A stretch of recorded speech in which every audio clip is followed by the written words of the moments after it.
Howdy folks, hope you're all having a good one. Welcome back to World of Warships with Rear Admiral Jingles, where today we have a mid-tier battle, tier 6 maximum.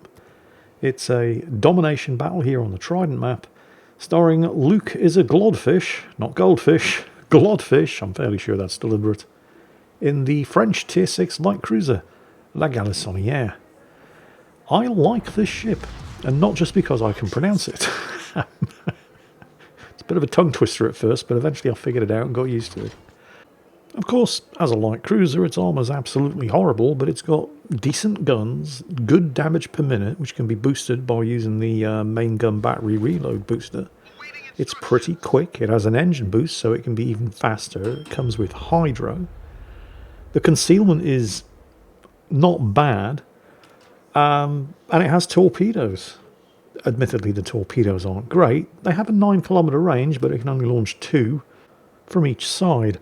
They're very much the kind of torpedoes that you launch when you're doing a close-range drive-by on another enemy ship, rather than something that you would plan to use as a primary attack method. They're not particularly good, but bad torpedoes are better than no torpedoes. And they're not even bad torpedoes, it's just that it's only got one twin launcher on each side, so it just doesn't get many of them. One particular vulnerability of this ship, which seasoned and experienced La Galissonière captains will know all too well, but which Luke apparently hasn't learned yet, is just how often this thing gets its rudder and steering gear knocked out. Experienced La Galissonière captains will always take the last stand skill, which is mandatory on destroyers, but a lot of cruisers can get away with not taking. La Galissonière is not one of those cruisers. For the benefit of those of you who don't actually play World of Warships but do still watch these videos, and I know there's a few of you out there, the last stand skill is the skill that allows you to still steer a bit when your rudder gets knocked out and still accelerate and decelerate a bit when your engine gets knocked out. Luke does not have that skill, as will become apparent very, very soon. I should point out, by the way, Luke makes no claim to be the greatest World of Warships player in the world. He's just an average Joe playing an above-average match and getting an above-average result. He makes some very smart decisions. He also makes some mistakes, because who doesn't? Fortunately, none of them are fatal. Speaking of good decisions, he hasn't detected any enemy submarines, but somebody's flipping the cap circle at Charlie, and he was spotted long before the Molotov started shooting at him, so he starts turning away. He's fortunate that the Molotov is firing armour-piercing when he was bowing rather than high explosive, and oh look, obvious torpedoes from an obvious destroyer are in fact obvious. Good instincts. And his steering just got knocked out, not for the only time, by the Molotov. So now he's stuck sailing in circles. Since the Molotov is firing armour-piercing, he doesn't really want to be given a flat broadside to it. So it might be a really good idea to actually use the damage control here. Starts angling out against the Molotov. Fortunately, the Molotov's aim isn't great. Gets some shots out against the Kamikaze R, which is almost certainly the destroyer that launched those torpedoes from the other side of the island in the direction of the cap circle. He's getting shot at by the USS New York over there. Fortunately, he's firing high explosive. And oh look, he's had his rudder knocked out again. Did I mention that this ship has an extremely vulnerable rudder? But while he can't control the steering, he can still control the throttle, which is exactly what he's doing. If you can't adjust your course, then adjust your speed, because that can throw the enemy's aim off too. He's firing past him at... He's firing armor, 180mm armour piercing at an angled battleship instead of 180mm armour piercing at an angled cruiser. Neither of which are good ideas. I mean, admittedly, the Molotov, which is a great ship, its high explosive shells aren't great, but they are at least going to do some damage, as opposed to armour-piercing shells against angled armoured targets, where if they bounce, they're not going to do any damage whatsoever. Yeah, the Molotov can't seem to figure out which target he wants to shoot at, and it looks like the Congo just landed at least one 14-inch armour-piercing shell. The Molotov, well, first, he should be firing high explosive, regardless of how bad his high explosive shells are, and two, he should be turning around, going undetected, and getting the hell out of there, because the Molotov is a fine ship, but at the end of the day, it's just a light cruiser. Well, is it a light cruiser? Because it has 180mm guns. I never know how to classify the Molotov. It's not a heavy cruiser, because it doesn't have 8-inch guns, but it's not really a light cruiser, because it doesn't have 6-inch guns either. What it is asking to be paddled to within an inch of its life by refusing to disengage from a battleship. Technically, I suppose you could say the Congo was actually a battle cruiser, but it did get up-armoured between the wars. I don't know, maybe he's trying to close in and get his torpedoes away. I'm not really sure. What I do know is that unless he's planning on ramming the Congo, he's almost certainly never going to sink it by himself. Meanwhile, Luke, he's not abandoning the Congo to its fate, he's just trying to help him without getting himself deleted in the process. He's reloaded the armour piercing, because while the vote is out on whether or not the Molotov is armed like a heavy or a light cruiser, it's definitely armoured like a light cruiser. So, there's Luke's first kill. Oh, that's not good. There's the second enemy destroyer. Actually, it's not an immediate threat to the Congo. It's probably more of a threat to those cruisers in the middle of the map. But those torpedoes over there launched from the Kamikaze Yar are definitely a threat to the Congo. Again, Luke isn't going to abandon his teammate. The Congo came to his assistance. I mean, there were only the two of them out here against at least 3 enemy ships. The Congo stuck with him. He's going to stick with the Congo. The problem is the manoeuvring that he took there, and the Congo just steaming in there at full speed means that, well, there, he's just popped his hydro. Here's the issue. He's too far away from the Congo for the hydro to be any use to him. And he's too far away from the Kamikaze Yar for the hydro to be any use to himself. Like I said, this battle, certainly from Luke's perspective, is not entirely mistake-free. But his intentions were good, even if he did trigger that hydro way too early to be of any use to anybody. He's also going to have problems remembering that the La Galissonière actually comes with a main battery reload booster, because he almost never uses it. He's going for the Kalmar there. He's got the HE loaded, of course, which is the correct choice against an enemy destroyer. Note that he was detected prior to opening fire on the Kalmar, and before the Kalmar was in spotting range of him, which means that if the Kamikaze has line of sight, and it must have, and it can see him, and it can, it is not on the other side of the island that Congo is ducking into cover behind. It's on this side of the island, which means that island is providing no cover from the Kamikaze's torpedoes for the Congo over there. Yep, there he goes.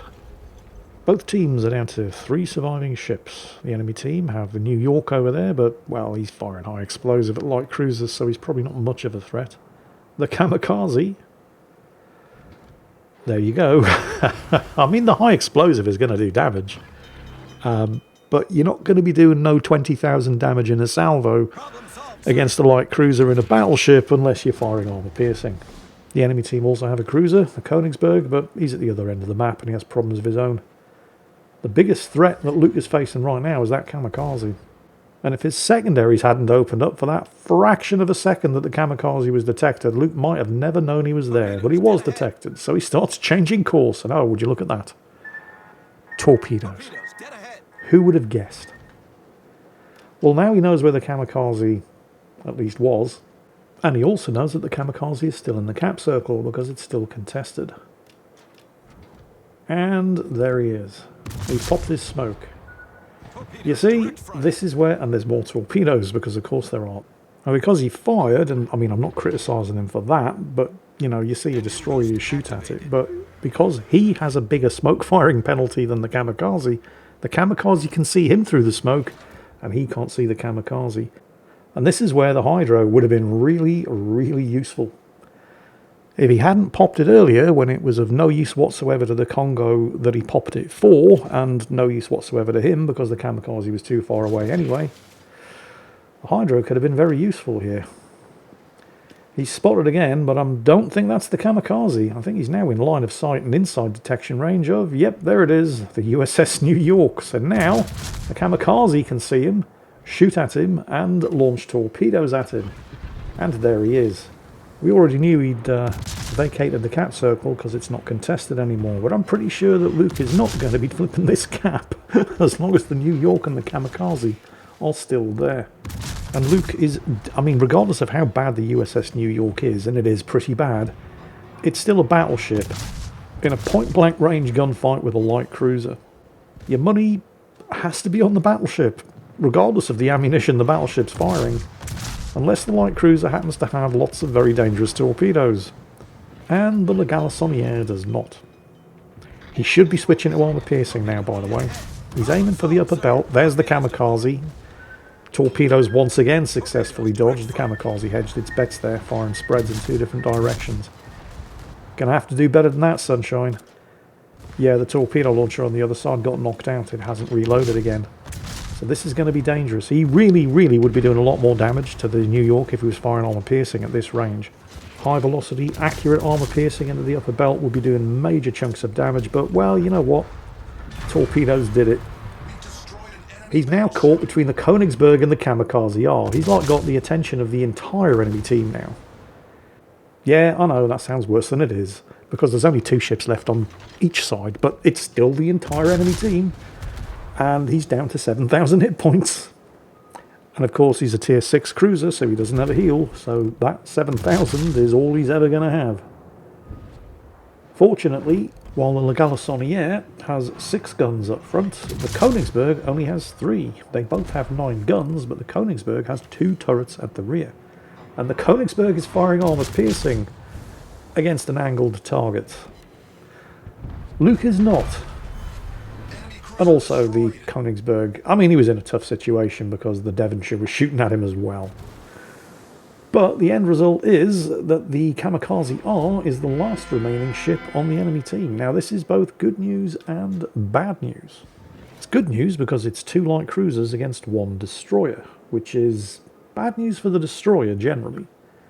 But it's bad news because that's the Kamikaze R, and it's not only an extremely good tier 5 destroyer, but, well, we've seen the Kamikaze captain's performance so far. He's made a couple of errors, got himself spotted on a couple of occasions when he didn't necessarily need to, but he has been pretty good.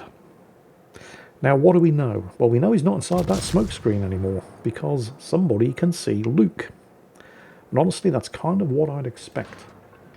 He popped the smoke in order to be able to shoot at Luke while Luke was gunning down the Königsberg and also be able to flip that cap circle, which he has done.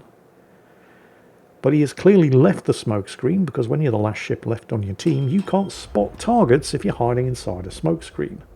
And if you've got 2 cruisers, both of which have hydro, heading towards that smoke screen, it would behoove you to get out of the smoke and relocate, which is obviously what the Kamikaze R has done. We know that he can see Luke, so he's launching torpedoes at Luke. But we also know pretty much exactly where he is. Not just because he just started flipping the cap at A, but because with the smoke screen blocking the gap between those 2 islands and the only patch of open water being over there in the direction of Cap Circle Alpha, that has to be, if you're spotted, where the Kamikaze is spotting you from. So this is good, because it means Luke can now go full speed, get into this cap circle with the Devonshire, who took the safer route going around the other side of the island, and take this cap circle to give themselves a bit more time to find and catch the Kamikaze. And now there are 2 light cruisers between the Kamikaze and the next cap circle that he's going to want to go for if he's going to plan on winning this one on points or just running the clock down. And Luke is still spotted by the Kamikaze, who was still at that point inside the cap circle, which means he must be there, because he couldn't be flipping the cap at Alpha while maintaining visual contact with Luke's ship. There is nowhere else he could be. And the fact that he continues to maintain contact, because Luke is still detected, means he hasn't slipped into the cover of the islands over there, which means he's lining up torpedoes. You see, radar is nice, but French cruisers don't get it at all. Most cruisers who do get it don't get it until at least tier 7. But you don't need radar to let you know where the enemy destroyer is and what he's doing. Hydra's off cooldown. Now would be a great time to use it. What did I tell you? Great instincts. Yeah, radar's nice, but if you're just paying attention to things like, are you detected and where could you possibly be getting detected from, while it's always nice to have radar, sometimes it's on cooldown even if you do have it. And you don't need it to know where the enemy destroyer is and what he's doing if you just pay attention to things like which cap circles are being flipped, who has line of sight. There he is. Yep. Hydro, of course, is still running, although one of those torpedoes does look kind of dangerous. Kamikaze instantly smokes up. If he has any sense, having just launched torpedoes, he's going to run, get some distance, get the torpedoes ready to go. He has popped out of the smoke. There he is. Kamikaze just made a mistake. He popped out of the smoke too soon. He's going to try to duck back into the cover of the smoke.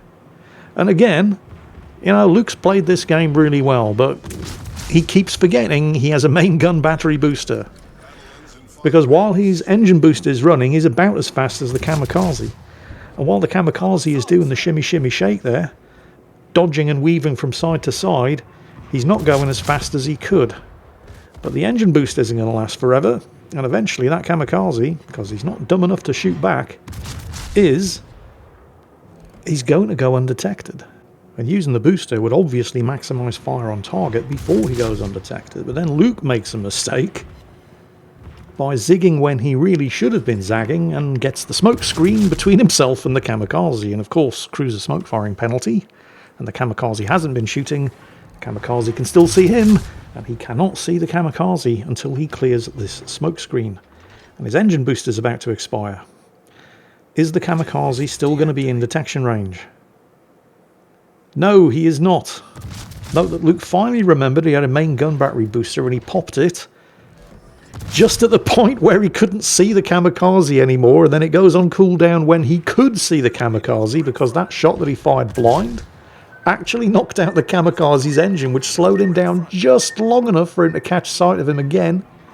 He popped the damage control, he repaired the engine, but he couldn't get far enough away for the final blind shot to take him down. There's the Kraken unleashed, which is pretty damn impressive in a game where there are only 7 enemies to begin with.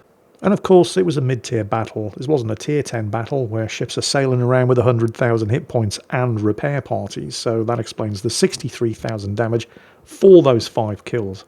Did he play that one perfectly? Hell no.